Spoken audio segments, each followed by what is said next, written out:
the last class we talked about another practice called Upasana. And in that practice of Upasana, you are deliberately training yourself to what? Seeing Ishvara and everything. So there are different ways of doing it. One is, in your own self, you have to see the presence of divinity.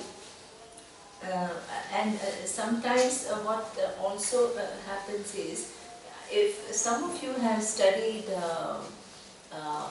Tattva Bodha, there is a kind of a correspondence which is done that you have 5 sense organs and there are presiding deities. You remember? Yeah. So that means you have a hearing capacity, and the Devata of that hearing capacity is what? I know Tom,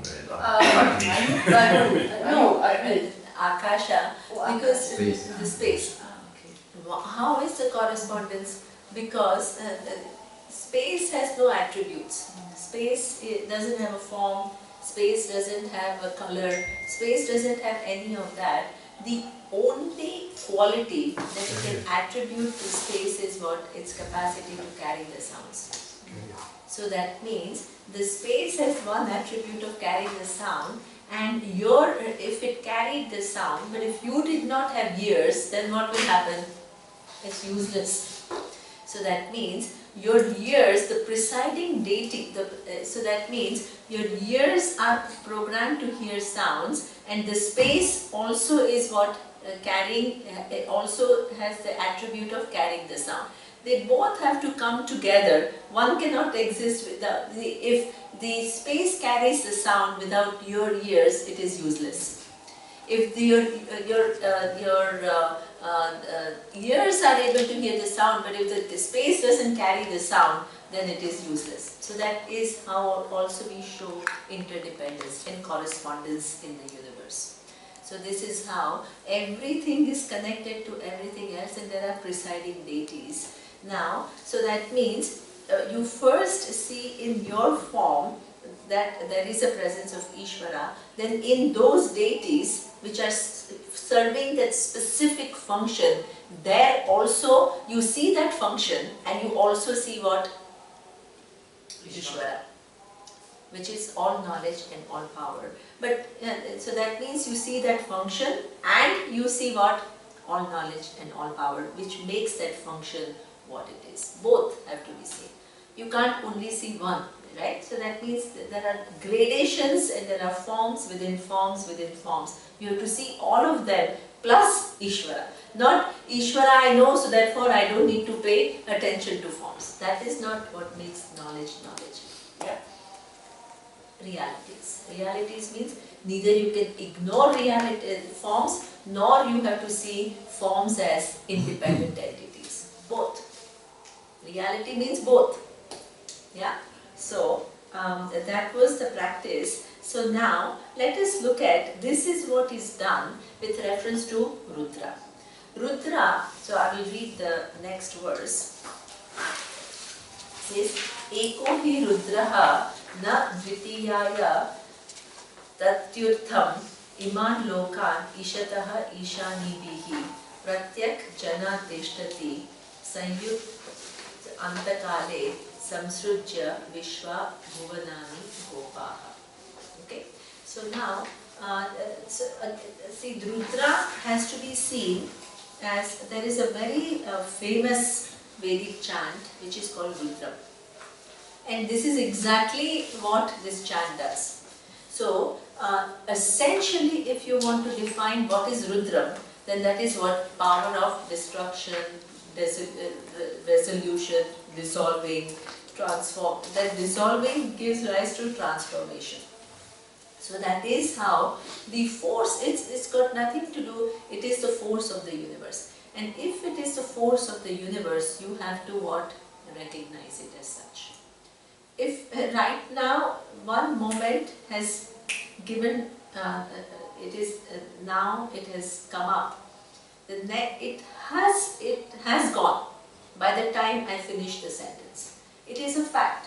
It has got nothing to do with whether I want it to be or not. This is how the universe is, whether you see it or not. So that means your whole attempt is to see what is already there in the universe. Things are constantly coming into manifestation and things are constantly dissolving.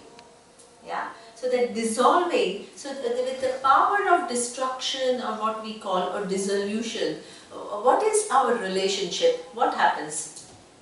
When you first hear of destruction, when you first hear of dissolution or something which is going to just, destroy things, what is it going to invoke in you? Fear.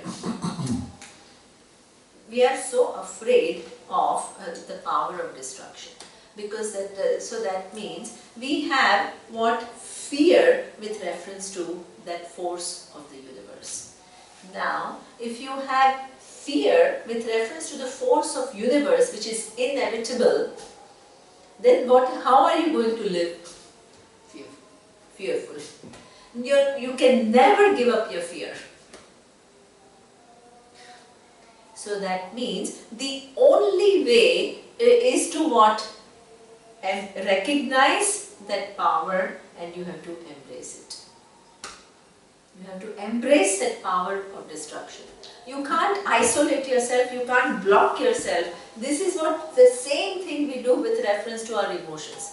We are frightened, we shove them aside.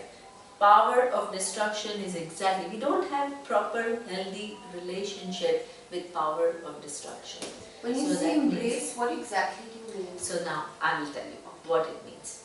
Now, the first step is you have to accept it. It's there. Second thing, how do you embrace it? So, by embracing, what I mean is, you have to bring in the facts to change your perception. If you bring in some stories which are not connected to facts, you are deluding yourself. If the power of destruction, if you are kind of really having fear, but you just kind of blindly tell yourself, I should not be afraid, I should not be afraid, it will be counterproductive. So what you have to do is now see the usefulness of power of destruction. How? Imagine that you have a disease and there was no power of destruction. What will happen? Disease will stay forever. Power of destruction which you are so afraid of is so necessary in this universe. Imagine if there was no power of destruction of the previous moment and giving rise to a new moment, you will not be born. The minute the universe is created, it will be frozen. The power of destruction gives way to what? A new moment. New creations. New possibilities.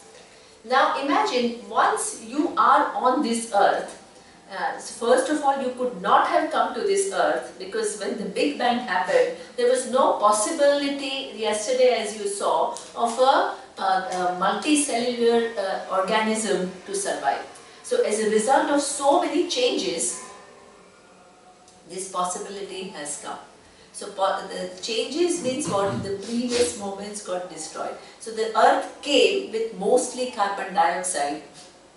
That was as though destroyed in the sense that what transformed and what more oxygen was what? It's a result of destruction and creation. The carbon dioxide got reduced and oxygen what increased as a result of what? The function that this cyanobacteria performed. Change. That destruction with which the first hand reaction is all negative, all all these connotations have to change. And the connotations have to change not based on some unreal story, but based on reality. Your relationship, whenever you make the corrections have to be based on reality. Otherwise you are just flying with wrong ideas. It's like you are deluding yourself. You also have to imagine that if after you were born, if the moments are frozen, you will never grow up. you'll always remain in that ignorant state. The previous moment has to be destroyed and give way to what? New moment. Destruction is so healthy and it is so necessary as part of manifestation. Such an essential ingredient. Now, then imagine as an adult, if everything is frozen, so that means you will be stuck with your guilt, you will be stuck with your hurt, you will be stuck because there is no possibility of change. Change means you have to give way to old habits. That is destruction, and create new story. That giving up of the old story would not have been possible if the power of destruction was not there. Facts. Now, what you also have to do is to see that, imagine it from many different angles you see, so that it becomes what? A deeply ingrained new relationship. Deeply ingrained new relationship. So what you also have to see is, imagine that all of us right now, we have no possibility to change anything. We will be all bored to death. Bored to death. Because there is nothing changes.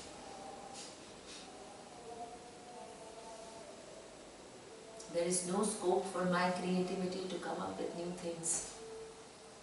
There is no scope for me to remove my ignorance and move to new understanding. There is no scope. Destruction involves all of this. So that means our understanding of force of destruction, the way we understand it, my interpretation is, I have to part with people that I love, I have to part with my own body, and that creates fear. And there is some reality, but in that reality you miss a whole big picture of role of destruction. You only operate from seeing how the laws of destruction apply in that limited manner, and you miss the whole picture.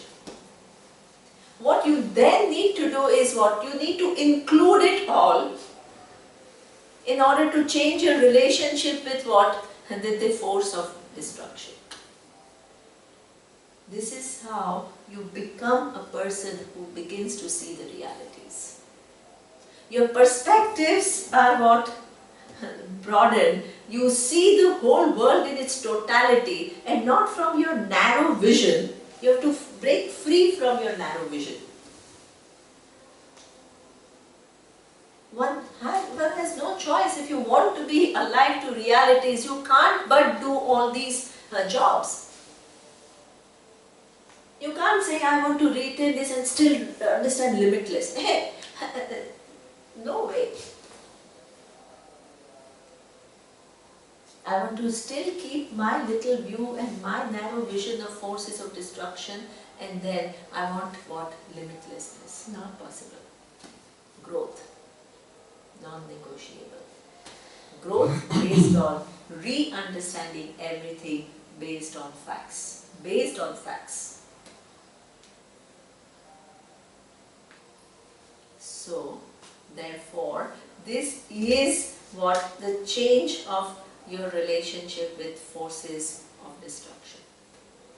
Now, you also not only have to recognize your relationship with the forces of destruction, but the second thing is you also have to use it to your advantage. That is called intelligent living.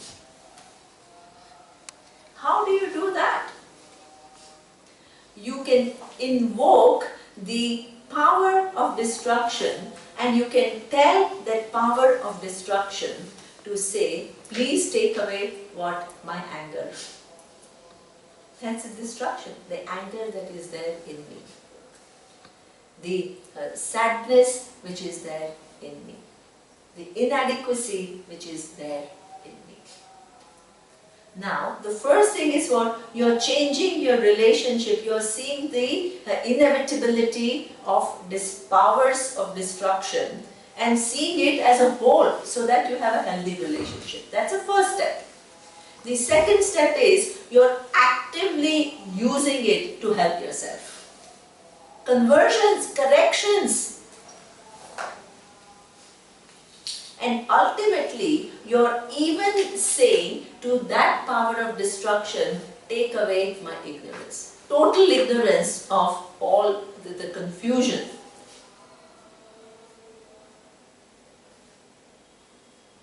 This is how actually this whole Rudram is like that. Embracing something which is scary. So, 3 hands, I keep seeing people putting up their hands. So, first Yuta, then Karl, then Surya. Yeah, for me it is like I have to change my whole mind. Yes. What is, for example, to say what is happening in the world today is good or bad. Because maybe all the destruction in wars has a sin. Yes, there is a larger goal. Yes. Yeah, but at the same time, I'm thinking there is on the other level, if I am in the war, I can't tell people who are suffering. Just look on the bigger goal. You are. Yeah. See, the thing is that this is a very good point. See, there are 2 things happening here. One is the power of destruction, which is not you are killing somebody. That's a different thing. That is abuse of free will. Here we are talking about the forces which is Ishvara. There is 2 very different things here. The wars that happen, they happen because people have misunderstood the world and they are using their free will inadequately. That is a question of dharma. That you can't agree with. Here we are talking about the universe and Ishvara's manifestation, and in that manifestation, dissolution is such an essential part. Because now, even those people who are fighting wars, in fact, the power of dissolution is what? They can give up their confusion today if they choose to. That means if there was no power of destruction, they will be stuck with this feeling forever. So one has to make a distinction between the personal choices that we make. It's not like because, see, please understand this, Yuta's question is very important. You can't say, oh, because power of dissolution and destruction lies with Ishvara, I also have that power and I'll go and kill Anna. I can't do that. That is a wrong logic. And that is a very convoluted way of looking at it. Power of destruction is there in the universe and you have to use it to destroy what? Your wrong attitudes. Not to participate and unethically, because there are, Ishvara is not only in the destruction, Ishvara is equally in the law of dharma. So that means Ishvara has multifaceted this. And this is why, Pankaj, you skip it all, you miss the whole point. All the nuances are within this Ishvara, all these, there is manifestation of dharma is Ishvara, manifestation of karma is Ishvara, dissolution is also Ishvara, all these things. So that means you have to have proper relationship with everything. Otherwise what happens is, you miss the whole point. So that means we are not agreeing with wars by saying that there is a power of dissolution. That's a different thing. One thing is an abuse of free will on part of an individual. The other one is the forces of destruction which makes what one moment give rise and go and give rise to another moment. There is a distinction. We have to see that. So that means as an individual, you have what law of dharma operating in your life. So that means law of dharma says what? That I can't use my free will to destroy somebody. That is law of dharma. But I can use the force of destruction to say, hey, destroy my confusion so that I can follow dharma. Intelligent living. Intelligent living. Multiple, wise use of your understanding of what Ishvara is. Nuanced.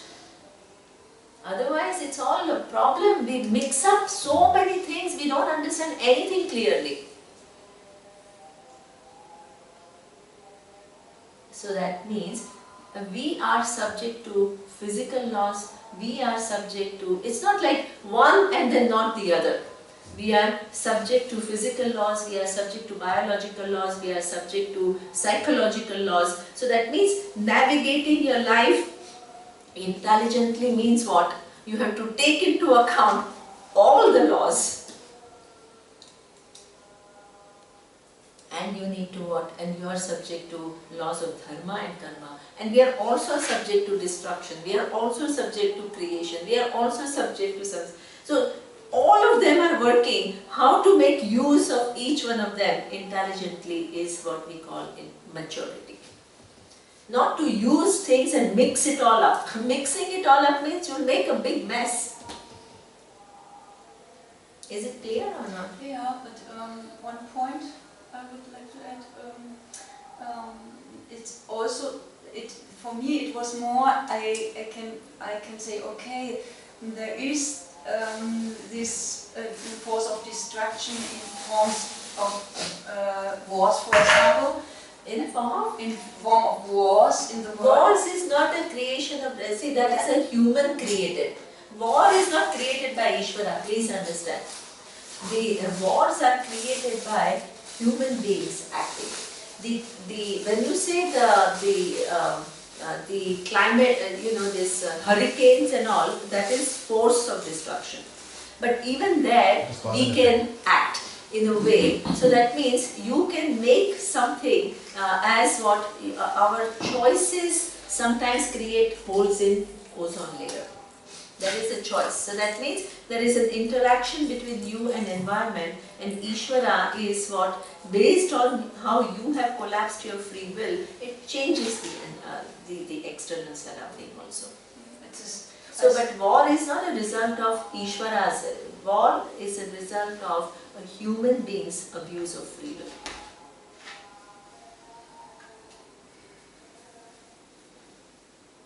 Because in that creation, human being has been given capacity to act. The capacity to act means it's not that Ishvara is forcing you to engage in war. That is not what it is. No, this is not what I mean. Yeah. Ishvara is doing this. Yes.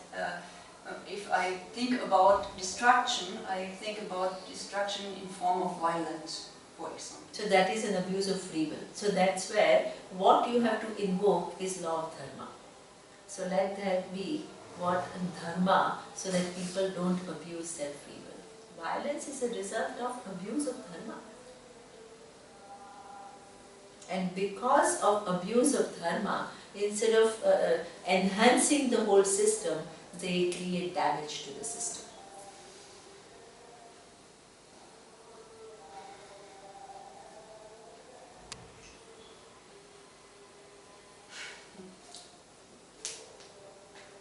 It's the same thing once you explained it in a way I loved it very much. The resources is Lakshmi, but greed is my free will, my... Exactly. No, this is... Absolutely. I know this is a foolish question, but I'm still going to ask it. And Yeah, sure, there's no even problem. Swamiji was asked this, I think, on TV once, and I was just thinking, so you know the kind of terrorism and pain that's happening right now in the world, and the level of displacement and misery and horror that's taking place in so many parts, and then the influx of refugees, everything that's happening. I know it's part of a larger cycle of sort of epic destruction, etc. But it just seems so horrid and unfounded and a little extreme right now. See, Namita, this is what I'm saying. You can't attribute it to Ishvara. No? It's nothing to do with the destructive capacity of Ishvara in the sense that here you have to say that human beings are acting unreasonably. That is the reality. So that means they have been given the free will, right, to act differently. But they are using their free will to act from ignorance. And this is an outcome of, if you make a wrong choice, don't expect the right result. This is an outcome of that.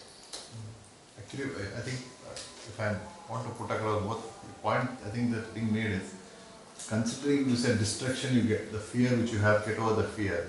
They're saying there's so much destruction that to remain unaffected by it is very difficult. You tend to develop the sadness within you, and that seems to constantly affect the person. So how do you deal with that? Yeah. That's what you were kind of asking. Oh, this is your question.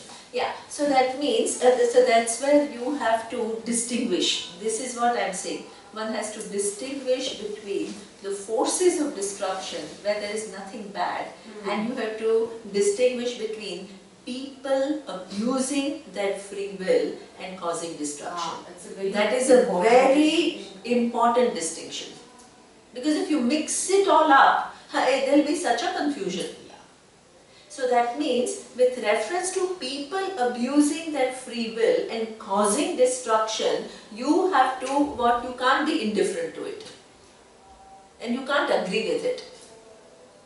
But with reference to the forces of destruction, they play such an important role in the whole design of the universe. You have to distinguish between the two. But you cannot also allow it to affect you without you doing action, just feeling affected by it and feeling sad about it. Yeah, so that means you have to know, but you also have to be lucid. See, in this case, you have to accept. In the sense that the destructive force of the universe has very important functions to perform. Sure. Here, it is not like, oh yeah, I accept that this person is going to act out of confusion. That means, of course, you can say that you have to be lucid and you have to see that this act is not kind of there is an abuse of free will. That person had a choice which could have been more enlightened choice. And then you follow the dharma, which Then is you follow appropriate, it. like Krishna Exactly. said. Absolutely. Absolutely. So that means living intelligently means you have to understand, you are not just blindly accepting actions of others who are abusing their free will in the name of accepting the force of dissolution or destruction. There is a big difference between that. You see that? Yeah. You see? Yeah. Yeah. It's clear. But that is a good, very good question. I also- Excellent question. Because we mix it up. We mix it up. Yeah, We because mix it one up. is a personal level, Yes. and one is the.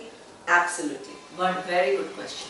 Very, very good question. So one has to make distinction between that. Yeah, but if I see I can't do something against it, no, I can't go for more dharma there.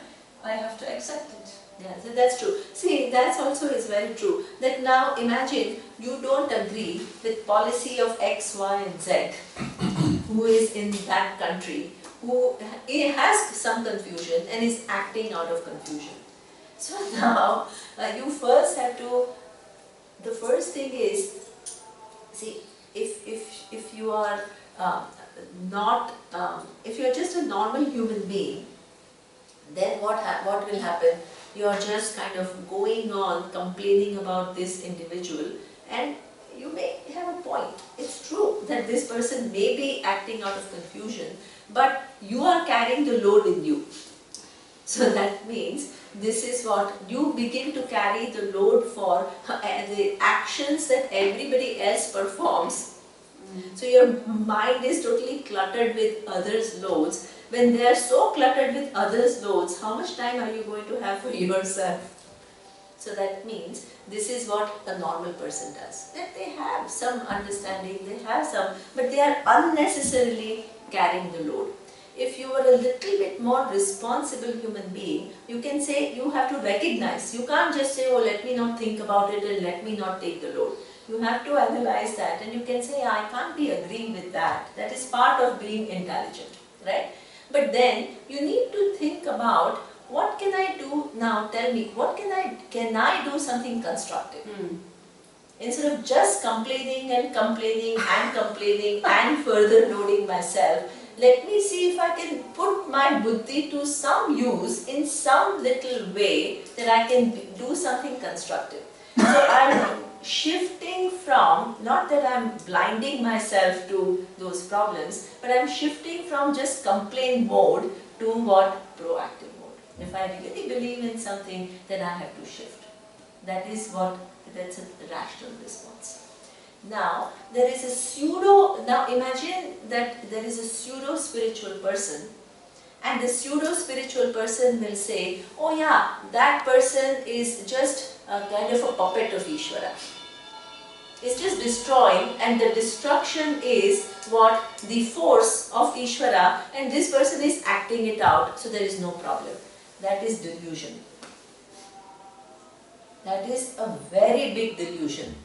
So this is why we have to be very, very intelligent in our assessment of things. Otherwise you have to blame Ishvara. Otherwise you end up blaming Ishvara for everything. So that means you have to recognize that Ishvara is manifest in form of what? The force of destruction, which is so necessary in the creation. But the destruction that a human being causes out of one's confusion is a different thing altogether. It's a question of dharma. It's not a question of the laws of destruction that the person is playing out. That is not, you can't justify the action of a person using the law of destruction. You can't do that. This is why, in order to understand Ishvara, you need to bring multiplicity of Ishvara. If you are simplistic about it, these are the conclusions you will make. Oh, the destruction is already there in Ishvara. This person is just acting out the same force which is there in the universe. That is a dangerous position.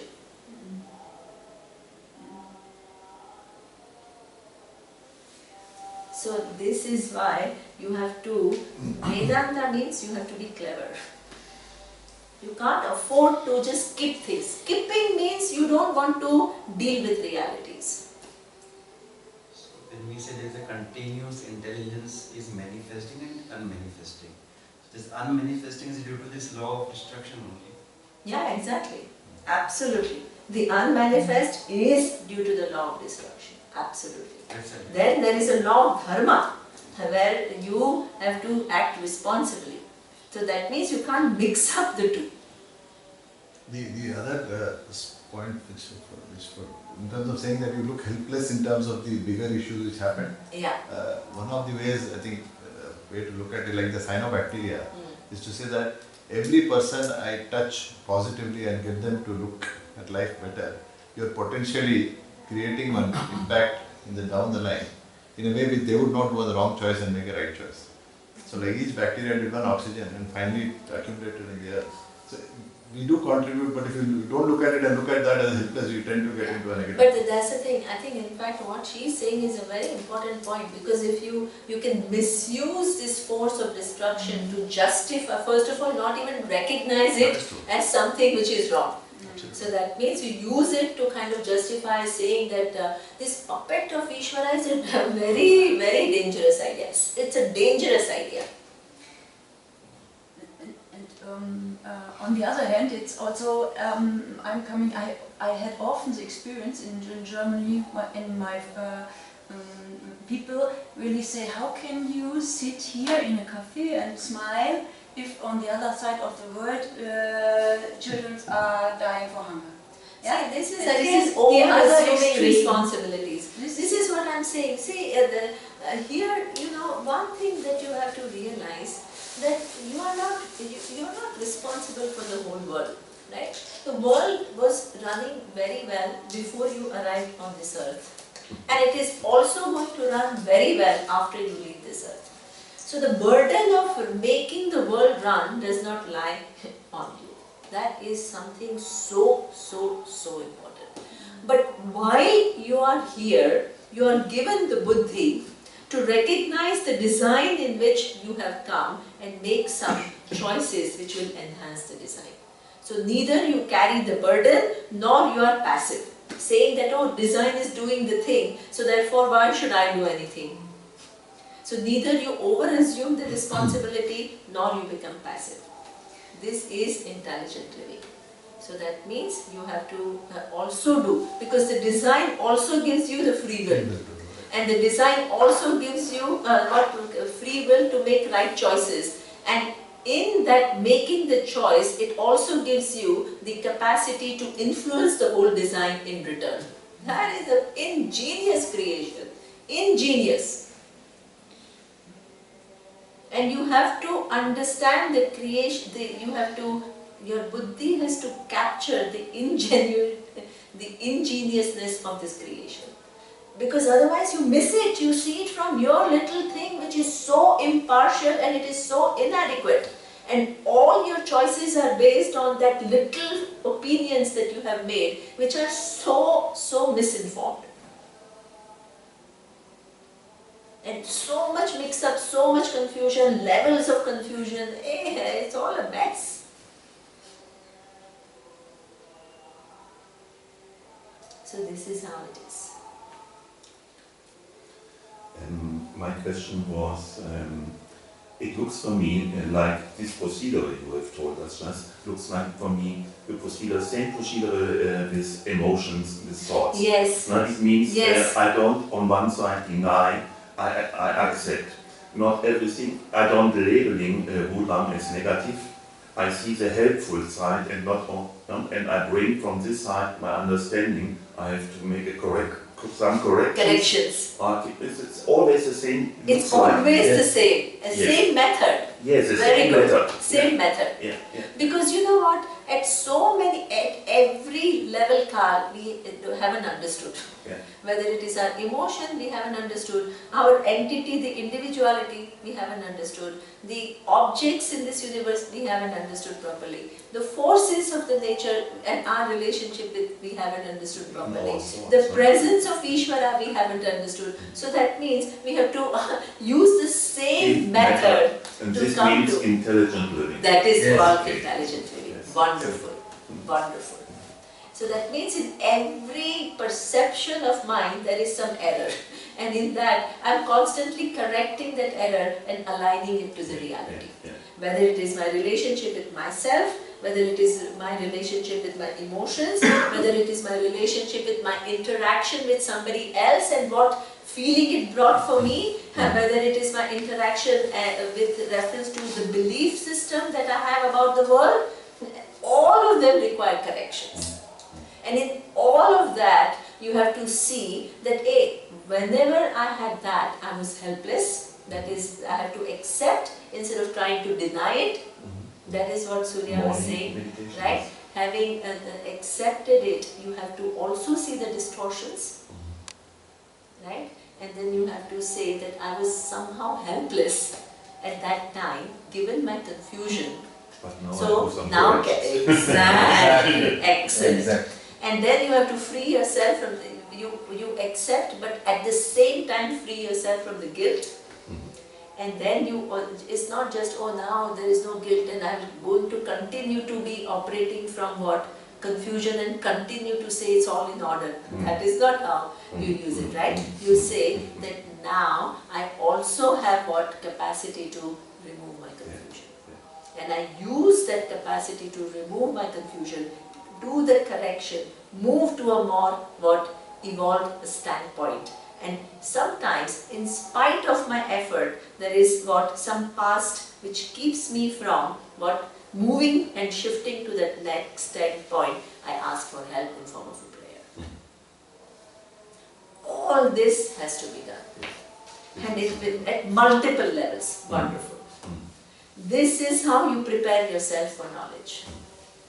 all these corrections within corrections within corrections within corrections. That is contributing to your clarity. And you need the knowledge to do all the method. So Exactly. It is always. And it's abhyasa, like Surya said, it's not a one-time thing, it's a constant thing. Because our opinions at so many levels are all fraught with such a limited picture. And unless you change into a more reality, then bigger reality is not going to happen. So, that's a good point, very good point, Ka. Both of you, very good point. This is a good, that distinction between the people, you can't approve people destroying, saying that, oh, it is a destructive force of the universe. That's a very good point also, to make that distinction. That is a very good point. That the method of, once you crack the methodology, you can apply it to everything. yeah. That is. Surya? I just wanted to come back. I like the words, as you know now. So Rudram, what does it mean, Rudram? What is the root? So Rudram, it means Rodayati iti Rudram. What is that? Rodayati. The one which makes you cry. That makes you cry. That makes you be fearful. That makes you afraid. That makes you suffer. What makes you, let's say, feel all this pain and so on. So this is when you are not, as we have seen, when you are not informed and you are not included this vision, this is how Rudram appears to you. This is how this destruction appears to you. You are frightened and you suffer and you cry. So you think this is what makes you cry. Now, after all this correction is done at all levels, we have seen that. Then you have this capacity to embrace all what is happening and which seems so painful, so difficult and so on. But then one stage further, then the meaning of Rudram becomes what? You invoke, like Neema was saying, this capacity which is in this destruction power to help you grow from this position of being frightened and crying to the position of what? Help me remove my confusion. Help me remove my distorted beliefs, my way of thinking which are narrow and so on. And as a result of which I am crying, and so on. So help me remove more and more, give me more and more clarity. So you see how the meaning of the word itself give it all. Now Neema is expanding upon that. It's a beautiful word. You got it? No? Yeah. Understood? But linguistically it means cry. Yeah. But then how do you move into the expansion linguistically? What makes you cry, then you ask Rudram to remove the sources of this crying. Okay. It's Which like, is ignorance, essentially. yeah, exactly. Yeah. Exactly.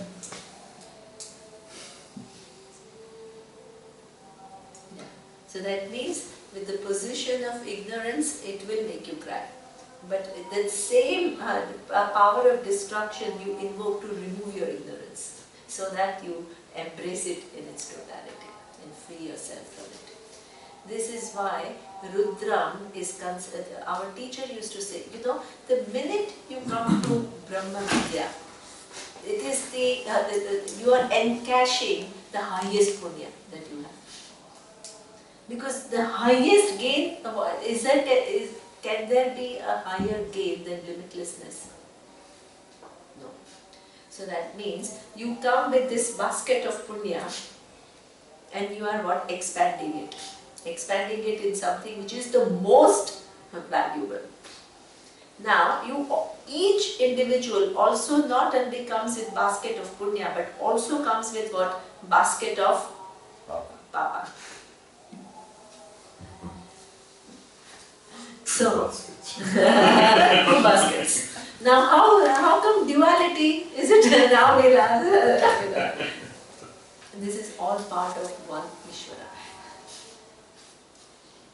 So that means what we come with, what punya and papa. The minute you come to Brahma Vidya, you are spending very fast from your what? Punya. Now, your bag of papa also kicks in. Kicks in. And it kicks in form of obstacles. Obstacles in what? Different kinds of obstacles. What we said, 3 shantis for 3 different kinds of obstacles. One is what? Adhyatmika obstacles, centered on myself. Something comes up, I am not able to come.